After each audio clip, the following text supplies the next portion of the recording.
جو لوگ شادی شدہ ہیں ان کو بھی گفٹ ملے ہیں، یعنی ان کو بیگم ملی ہے، ان کے بچے ملے ہیں، تو یہ گفٹس ہی ہیں. اور وہ اور بات ہے کہ ہم کمپلین کرتے رہتے ہیں اور ہم کہتے رہتے ہیں کہ یار میری قسمت اچھی نہیں تھی تو کچھ اور سے شادی ہونی چاہیے تھی، یا وغیرہ وغیرہ. تو وہ بھی کمپلین، اگر میں اس کی بھی بات کروں گا کہ کیا آپشنز ہیں. لیکن life is a most important gift. True.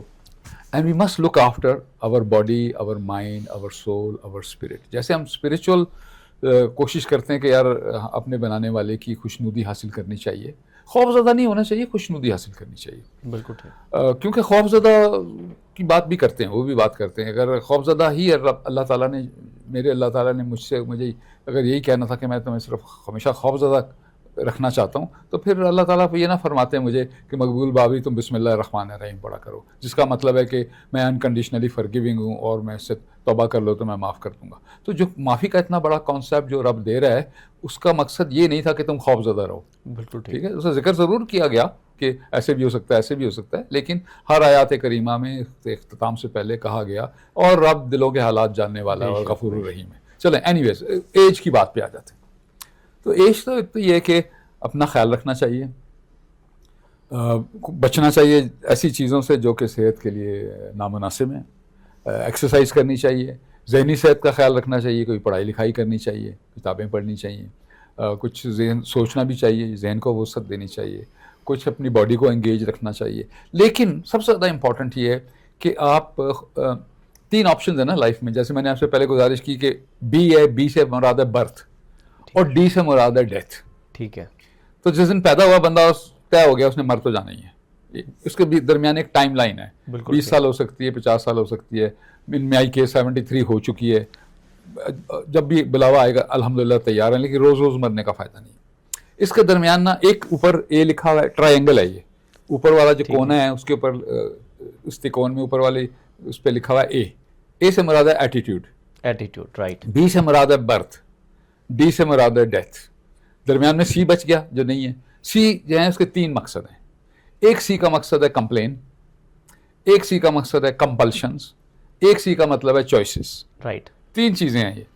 اب کیا زندگی جو میں وہ کمپلین کر کے گزار رہا ہوں، ٹھیک ہے، یا میں مجبوریاں پوری کر کے گزار رہا ہوں، ہر چیز کو میں نے مجبوری بنایا ہوا ہے، یا میں مثال کے طور پہ میں رشوت دے رہا ہوں اور مجھ سے کوئی کہتا ہے یار تو ایسا کام کر رہے جو کہ اچھا نہیں ہے.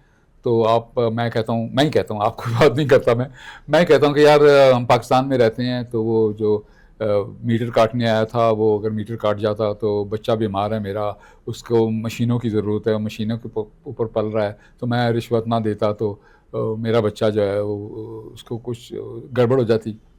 تو اس لیے میں نے مجبوری دے دی. تو ہر چیز ہم نے مجبوری بنا لی. رائٹ. ایک بندہ کہیں بریک کر لیتا ہے، اس مجبوری کو حالات ٹھیک ہو جائیں گے. ٹھیک ہے، تو میں اپنی بہن کے گھر لے جاتا ہوں بچے کو، اس کے گھر بجلی آتی رہتی ہے، یا کچھ اور کر لیتا ہوں، لیکن میں چاہتا ہوں کہ میرے ہی ٹرمز اینڈ کنڈیشن پہ مسئلے حل ہو جائیں. تو میں بہانہ میں نے کہا یار 500 روپے دیے نا اس کو، کوئی بات نہیں، 5 دن وہ بجلی نہیں کاٹے گا.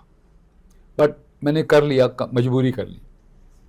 تو جو چوائسیز ایکسرسائز کرتا ہے اس کو میرا خیال ہے لانجیویٹی مل جاتی ہے، یعنی اس کی زندگی دراز ہو جاتی ہے، میرا خیال ہے. اور پھر یہ بھی ہے، ایک میں نوشن ہے میرا نخرہ برداشت کیجیے گا. نوشن یہ ہے کہ اگر ہم جو کر رہے ہیں وہ قدرت کے نظام کے ساتھ ان ہارمنی ہے، ٹھیک ہے، تو قدرت کے نظام کو میری ضرورت ہے پھر. اور اگر قدرت کے نظام کو میری ضرورت ہے تو قدرت مجھ سے کام لیتی رہے گی، اور کام لینے کے لیے ضروری ہے کہ میری عمر بھی دراز کرتی رہے. تو ایک یہ میرا نخرہ یہ بھی ہے کہ اگر ہم ایسے کام کر رہے ہیں جس سے حقوق العباد پورے ہو رہے ہیں، جس سے پازیٹیوٹی آ رہی ہے، جس سے دنیا کے حالات بہتر ہو رہے ہیں، جس سے امن پھیل رہا ہے، جس سے انوائرمنٹ میں بہتری آ رہی ہے، جس میں لوگوں کو سہارا مل رہا ہے، لوگوں کی جو ان کے پرابلمز درپیش ہیں ان کے حل کے لیے کوئی میں مشورے دے رہا ہوں یا میں مدد کر رہا ہوں، اور میں اپنی ذات اور اپنی ٹیلنٹ اور اپنی وزڈم کو تقسیم کر رہا ہوں، تو مجھے میرا نخرہ سا یہ ہے کہ پھر رب جو ہے مجھ سے خوش ہیں. اور اگر مجھ سے خوش ہیں تو ان کی اتنی جلدی نہیں ہے کہ مجھے اپنے پاس بلا دیں. وہ اسی کام میں کہتے ہیں مقبول باوری کرتے رہو. تو بہت سارے اس کے اسپیکٹس ہیں، اور ایک یہ بھی میرا اپنا پوائنٹ آف ویو ہے.